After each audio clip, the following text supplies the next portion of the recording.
सुप्रभातम आजिर पंचांग ओ अमृत वचन।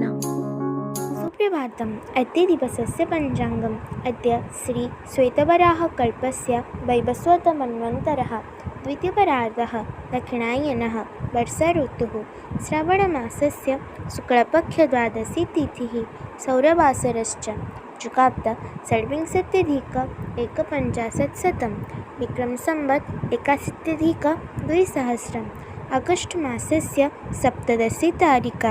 अद्य दिवसः सर्वेषां कृते मङ्गलमयं भवतु इति विभोपदारविन्दयोः विनम्रप्रार्थना।